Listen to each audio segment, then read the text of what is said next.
Hello दोस्तों, आपका स्वागत है आपके अपने चैनल कुमार मन में ऑनलाइन क्लासेस। आज के वीडियो में हम UP TET, C TET, super TET और यूपी टीएसडी एग्जाम से रिलेटेड क्वेश्चंस करने वाले हैं, जिसमें हमारा विषय है बाल मनोविज्ञान। मनोविज्ञान संबंधित हम महत्वपूर्ण प्रश्नों को लेकर आए हैं, जिसमें ये हमारा दूसरा सेशन है। कल हम इसमें 50 क्वेश्चन किए थे। आज इसके आगे क्वेश्चंस करने वाले हैं, सो वीडियो को लास्ट से ज़रूर देखें। और जिन दोस्तों ने चैनल सब्सक्राइब नहीं किया, प्लीज़ चैनल सब्सक्राइब कर लें और बेल आइकन का बटन दबाएं, जिससे आने वाले वीडियो की अपडेट मिलती है। आइए शुरू करते हैं। तो ये रहा पहला क्वेश्चन, बच्चों के बौद्धिक विकास के 4 विशिष्ट अवस्थाओं की पहचान किसके द्वारा की गई थी। तो इसमें हम आंसर बता रहा है जीन पियाजे। तो आइए जानते हैं जीन पियाजे के बारे में। तो जीन पियाजे ने जाने जाते हैं भाषा उद्गम सिद्धांत के लिए जीन पियाजे जाने जाते हैं। इनका जन्म स्विट्जरलैंड में हुआ था। संज्ञानात्मक विकास भी इन्होंने ही दिया था। संज्ञानात्मक विकास अन्य नाम इनके थे मानसिक विकास का सिद्धांत, विकासात्मक सिद्धांत, अवस्था का सिद्धांत, ज्ञानात्मक विकास और बौद्धिक विकास। संज्ञानात्मक विकास से तात्पर्य संवेदी सूचनाओं को ग्रहण करने, उन पर चिंतन द्वारा समस्या समाधान करना, इसे बौद्धिक विकास भी कहते हैं। अब जानते हैं संज्ञानात्मक विकास की इन्होंने जीन पियाजे ने 4 अवस्थाएं बताई थी। वो 4 अवस्थाएं कौन कौन सी। तो पहली अवस्था है संवेदी गामक अवस्था, या इसको कहते हैं इंद्रिय गामक अवस्था, या संवेदी ज्ञानात्मक अवस्था भी कहते हैं, या संवेदी पेशीय अवस्था भी कहते हैं। ये जन्म से 2 वर्ष के लिए होती है। जन्म से 2 वर्ष के लिए होती है संवेदी गामक अवस्था।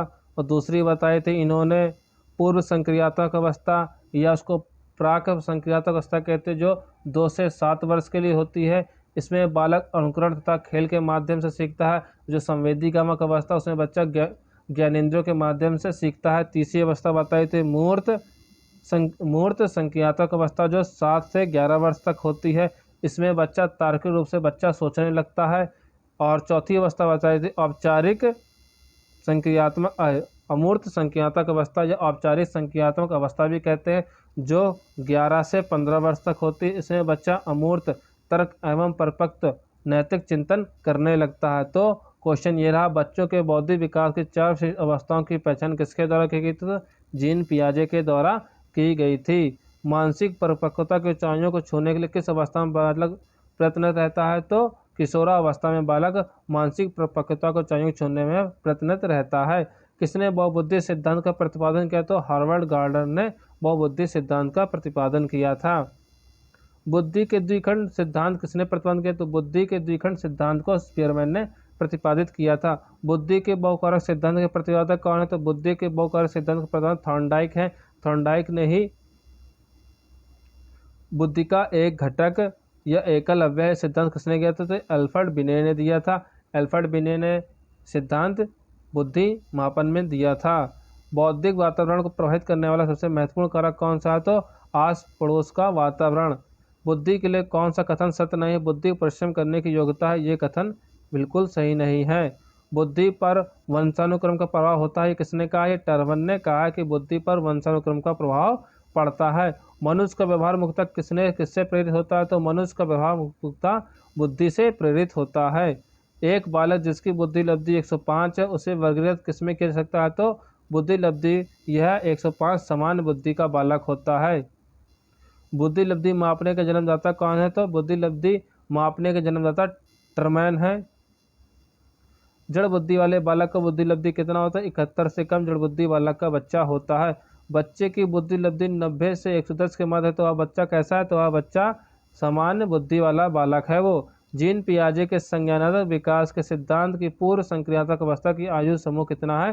तो वो 2 से 7 वर्ष है, जिसमें बालक अनुकरण तथा खेल के माध्यम से सीखता है। इसको पूर्व संक्रियात्मक अवस्था, प्राक संक्रियात्मक अवस्था भी कहते हैं, जो संज्ञानात्मक विकास की दूसरी स्टेज है, जो जीन पियाजे महोदय द्वारा दी गई थी। इसकी आयु 2 से 7 वर्ष है, जिसमें बच्चा अनुकरण तथा खेल के माध्यम से सीखता है।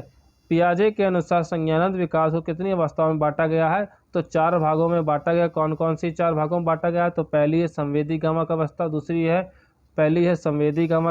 दूसरी है पूर्व संक्रियात्मक अवस्था, तीसरी है मूर्त संक्रियात्मक अवस्था, और चौथी है अमूर्त संक्रियात्मक अवस्था। जो संवेदी गामक अवस्था है वो होती है जन्म से 2 वर्ष के लिए, और जो पूर्व संक्रियात्मक अवस्था है वो 2 से 7 वर्ष के लिए, और मूर्त संख्यात्मक अवस्था होती है 7 से 11 वर्ष के लिए, और अमूर्त संख्यात्मक अवस्था होती है 11 से 15 वर्ष के लिए।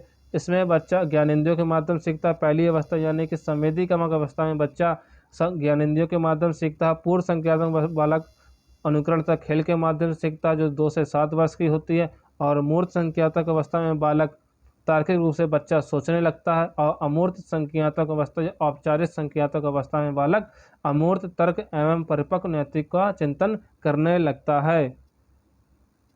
तो इसका सही आंसर हो जाएगा 4 भागों में जीन पियाजे ने बांटा है। कौन कौन सी अवस्था मैंने आपको बता दी है। नेक्स्ट क्वेश्चन देखते हैं। पियाजे के संज्ञानात्मक विकास सिद्धांत के अनुसार संवेदी क्रियात्मक अवस्था की क्या अवस्था होती है? तो 2 जन्म से 2 वर्ष होती है, जिसमें बालक ज्ञानेंद्रियों के माध्यम से सीखता है। पियाजे को औपचारिक संज्ञानात्मक अवस्था बालक किस आयु अवधि तक मानी जाती है? तो 11 से 15 वर्ष तक मानी जाती है। क्या कक्षा में नींद आना बालक के मानसिक स्वास्थ्य का प्रभाव पर कारक डालता है? तो नहीं। क्वेश्चन एक बार फिर से सुन लीजिए। क्या कक्षा में नींद आना बालक के मानसिक स्वास्थ्य पर प्रभाव डालने वाला कारक है? नहीं। बच्चे के संवेगात्मक विकास को सबसे कम प्रभावित करने वाला कारक कौन सा? तो वो खेलकूद है। खेलकूद के माध्यम से सबसे ज़्यादा बच्चा सीखता है। बच्चे के सामाजिकरण परिवार की क्या भूमिका होती है? तो ये बच्चे के सामाजिकरण परिवार की बहुत ही बड़ी भूमिका होती है। सामाजिकरण के गौण भाग कौन होते हैं? तो सामाजिकरण के गौण भाग विद्यालय और निकटतम परिवार के सदस्य, ये दोनों ही प्रमुख कारक होते हैं। बच्चों के सामाजिक विकास में क्या विशेष महत्व है? तो बच्चों के सामाजिक विकास में खेल कूद बहुत ही महत्व है। बच्चों के सामाजिक विकास को प्रभावित करने वाला कारक क्या है? तो बच्चों के सामाजिक विकास को प्रभावित करने वाला कारक है सामाजिक परिवेशन तत्व। सामाजिकरण के प्रमुख कारक क्या है? तो सामाजिकरण का प्रमुख कारक है परिवार, फैमिली। नेक्स्ट क्वेश्चन देखते हैं। किसको विद्यालय में सामाजिकरण की विशिष्ट अवस्था माना जाता है? तो बाल्यावस्था को विद्यालय में सामाजिकरण की विशिष्ट अवस्था माना जाता है। सामाजिक परिवर्तन का सर्वाधिक कार्यकारी कारक क्या है? तो शिक्षा है। सामाजिक परिवर्तन में बच्चे का मानसिक विकास वास्तव में प्रारंभ कहाँ से होता है? तो बाल्यावस्था से बच्चे का सामाजिक विकास प्रारंभ होता है। था, फा, चा जैसी ध्वनियाँ है तो स्वनिम्न ध्वनियाँ है ये। भाषा में अर्थ की सबसे छोटी इकाई क्या है? तो रूपिम है।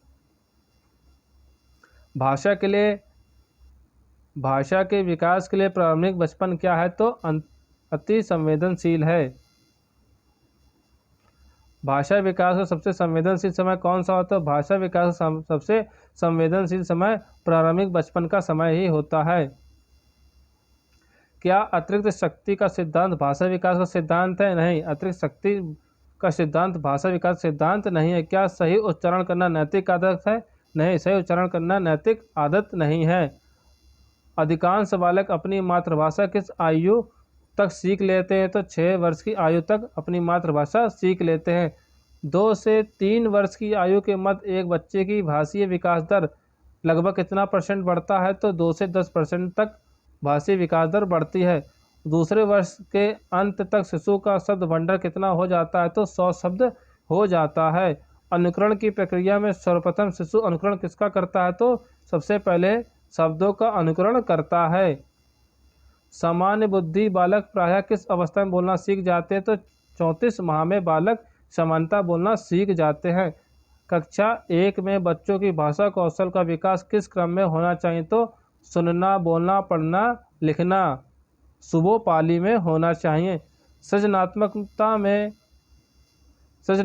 में कौन संबंधित है? तो सृजनात्मक में अपसारी चिंतन संबंधित है। सृजनशीलता के पोषण हेतु एक अध्यापक को अपने विद्यार्थियों से क्या रखना चाहिए? तो लक्ष्य केंद्रित रखना चाहिए। भाषण क्या बच्चों की सृजनात्मकता के विकास में सहायक है? नहीं, भाषण बच्चों के सृजनात्मकता के विकास में सहायक नहीं है। सृजनात्मकता की पहचान कैसे होती है? तो सृजनात्मकता की पहचान नवीन परिणाम से होती है।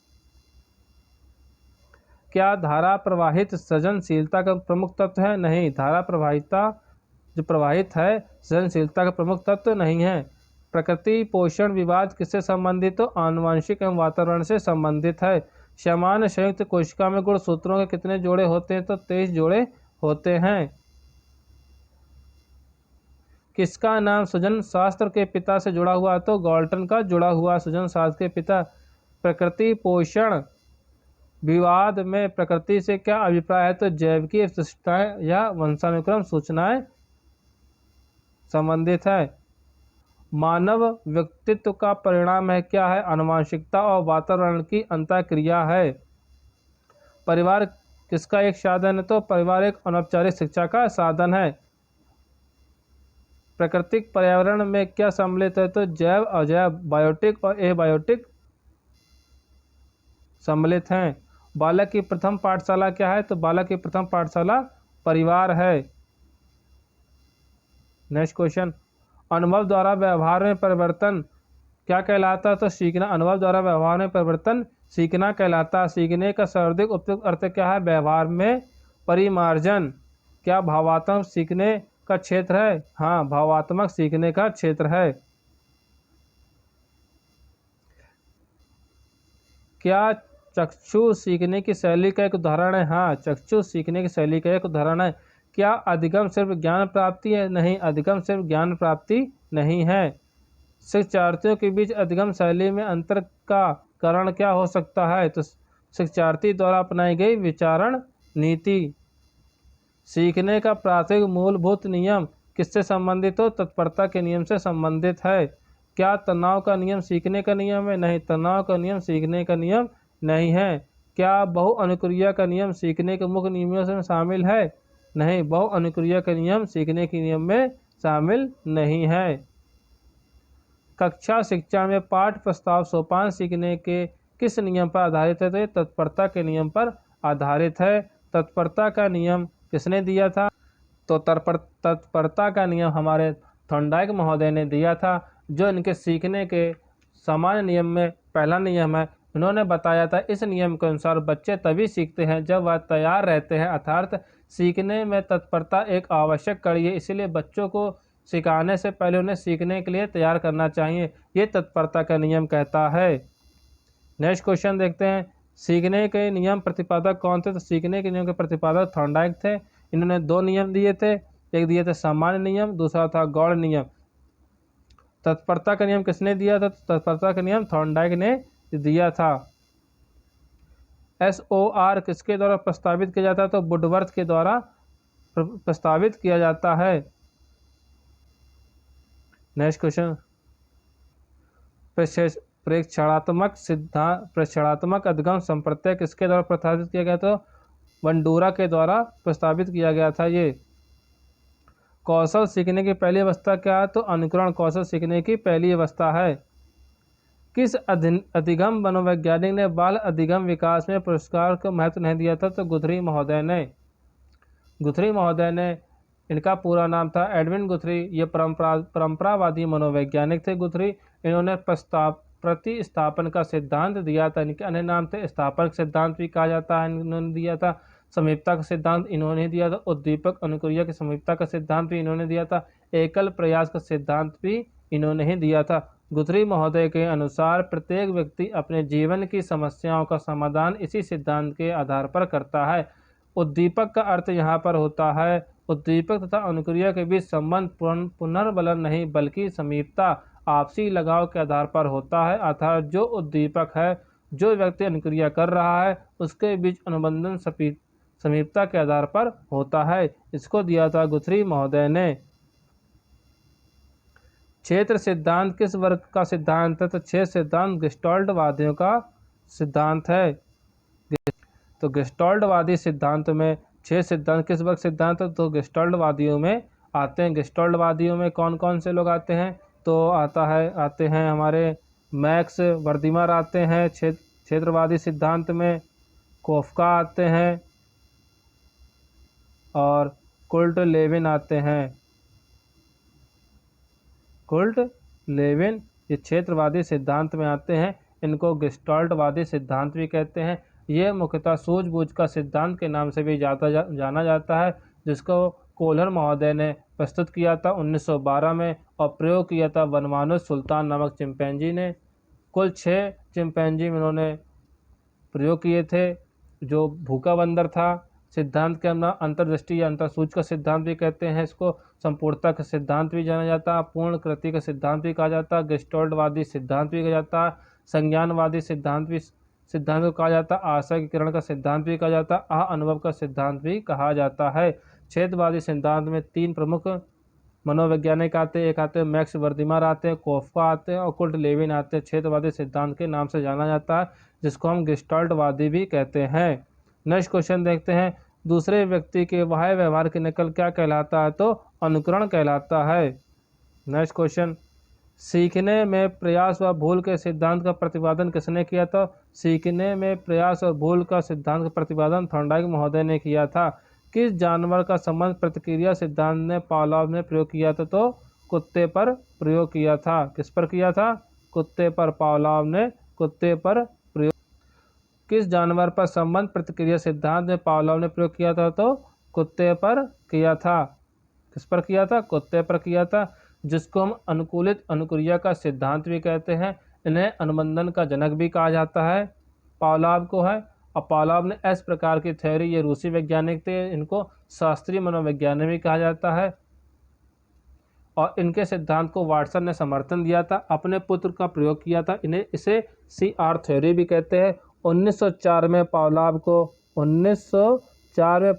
को चिकित्सा के क्षेत्र में नोबेल पुरस्कार मिला था। ये पहले मनोवैज्ञानिक थे जिनको नोबेल पुरस्कार मिला था। इनके अन्य सिद्धांत हैं क्लासिकल अनुबंधन का सिद्धांत, शास्त्रीय अनुबंधन का सिद्धांत, प्रतिवादी अनुबंधन का सिद्धांत, प्राचीन अनुबंधन का सिद्धांत, व्यवहारवाद का सिद्धांत और संबंध प्रतिक्रिया का सिद्धांत और चित्त सम्मत का सिद्धांत। इनकी 2 पुस्तकें थीं, कंडीशन ऑफ रिलैक्सेस और लेक्चर ऑफ कंडीशन। उन्होंने जहाँ ये प्रयोगशाला की थी, इनकी प्रयोगशाला का नाम था अधगम। क्लासी प्रयोगशाला पर उन्होंने अधगम किया था और इनका जो प्रयोग किया था वो कुत्ते पर किया था। ये रूसी मनोवैज्ञानिक थे। नेक्स्ट क्वेश्चन देखते हैं, क्लासिकल स्थिति का प्रतिपादक। देखिए क्वेश्चन फिर से आ गया, किस टाइप से पूछा है? क्लासिकल स्थिति का प्रतिपादक कौन से? तो पावलोव थे। CR थ्योरी दी थी पावलोव महोदय ने। सीखने का क्लासिकल कंडीशन सिद्धांत प्रतिपादन किसने किया था? देखिए फिर से अलग तरह का पूछा, क्लासिकल कंडीशनिंग सिद्धांत किसने किया था? तो ये भी पावलोव ने दिया था। क्रिया प्रसूत अनुबंधन का सिद्धांत, मोस्ट इंपॉर्टेंट क्वेश्चन है बहुत। क्या है? क्रिया प्रसूत अनुबंधन के सिद्धांत का प्रतिपादन किसने किया था? तो ये स्किनर महोदय ने दिया था। आइए जानते हैं स्किनर महोदय के बारे में। तो स्किनर महोदय अमेरिका के हार्वर्ड विश्वविद्यालय में 1938 में इन्होंने यह सिद्धांत प्रतिपादित किया था और इन्होंने चूहे पर प्रयोग किया था। किस पे किया था? चूहे पर प्रयोग किया था। और कबूतर पर इन्होंने 1943 में प्रयोग किया था। सर्वप्रथम प्रयोग किया था इन्होंने चूहे पर। थॉर्नडाइक के द्वारा प्रतिपादित नियम प्रभाव के नियम पर इनके नियम आधारित थे और इनको R टाइप थ्योरी या क्रिया प्रसूत अनुबंधन का सिद्धांत भी कहते हैं। इनके अन्य नाम सिद्धांत ये भी हैं, सक्रिय अनुबंधन सिद्धांत, संज्ञानात्मक अनुबंधन का सिद्धांत, क्रियात्मक अनुबंधन का सिद्धांत, उत्सर्जित अनुबंधन का सिद्धांत, नैमित्तिक यांत्रिक अनुबंधन का सिद्धांत, सहचर्यवाद का सिद्धांत भी कहा जाता है, रेखीय अभिक्रमित अनुबंधन का सिद्धांत या अभिक्रमायोजित अधिगम संप्रत्यय का सिद्धांत। इन सभी नामों से इनके सिद्धांत स्किनर के जाने जाते हैं। और ये पहले मनोवैज्ञानिक थे जिन्होंने पुनर्वलन की अनुसूची तैयार की थी और इनके अन्य नाम भी इन्होंने दिए थे, रेखीय अभिक्रमित अनुबंधन, रेखीय अभिक्रमित अनुबंधन भी इन्होंने सिद्धांत दिया था। इनके सिद्धांत का अर्थ था कि इस सिद्धांत में स्किनर महोदय ने बताया था कि अनुबंधन के द्वारा सीखने की गति को कैसे बढ़ाया जाता है। इन्होंने अपने सिद्धांत में पुनर्वलन की व्याख्या की और बताया कि कब, कहाँ और कैसे पुनर्वलन का प्रयोग करना चाहिए। इन्होंने पुनर्वलन यानी कि रीफोर्समेंट को 2 प्रकार में बताया, एक आंशिक पुनर्वलन और दूसरा नकारात्मक पुनर्वलन। आंशिक पुनर्वलन को 2 बताए थे, एक सकारात्मक था जो और नकारात्मक। सकारात्मक उन्होंने 2 भागों में बांटा था, एक आंशिक पुनर्वलन और सतत पुनर्वलन। ये थे स्किनर महोदय। नेक्स्ट क्वेश्चन देखते हैं, क्रिया प्रसूत अनुबंधन सिद्धांत प्रतिपादन स्किनर महोदय ने। अभिक्रमायोजित अधिगम का संप्रत्यय सिद्धांत तो स्किनर महोदय ने। फिर से देखिए वही क्वेश्चन आया है कि अभिक्रमायोजित अधिगम का प्रत्यय किसने दिया? तो स्किनर महोदय ने। सीखने के अंतर्दृष्टि सिद्धांत को किसने बढ़ावा दिया था? तो गेस्टाल्ट सिद्धांतवादियों ने बढ़ावा दिया था। सूझ द्वारा सीखने के सिद्धांत का प्रतिपादन किसने किया था? तो ये कोफका कोहलर ने किया था। जिसमें इन्होंने चिंपैंजी यानी कि बनमानुष पर उन्होंने प्रयोग किया था कोहलर महोदय ने। कोहलर किससे संबंधित है? तो कोहलर अधिगम का सिद्धांत से संबंधित है। प्रचलित योजनाओं में नई जानकारी जोड़ने को किस नाम से जाना जाता है? तो आत्मशास्त्रीकरण के नाम से इसको जानते हैं। और फेमस आ गए हमारे क्वेश्चन है वाइगोत्स्की के अनुसार बच्चे क्या सीखते हैं? तो वयस्कों और समवयस्कों के साथ परस्पर क्रिया से सीखते हैं बच्चे। लेव वाइगोत्स्की के अनुसार संज्ञानात्मक विकास का मूल कारण क्या है? तो सामाजिक अन्योनीकरण है। लेव वाइगोत्स्की के सिद्धांत में विकास के कौन से पहलू की उपेक्षा होती है? तो जैविक पहलू की उपेक्षा होती है। ये थे हमारे कुछ महत्वपूर्ण CDP के बाल मनोविज्ञान के जीन पियाजे संबंधित प्रश्न जो आपके एग्जाम की दृष्टि से बहुत ही इंपॉर्टेंट होने वाले हैं। तो वीडियो को लास्ट जरूर देखें और वीडियो अच्छी लगी है तो लाइक शेयर और चैनल को सब्सक्राइब जरूर करें। वीडियो देखने के लिए धन्यवाद।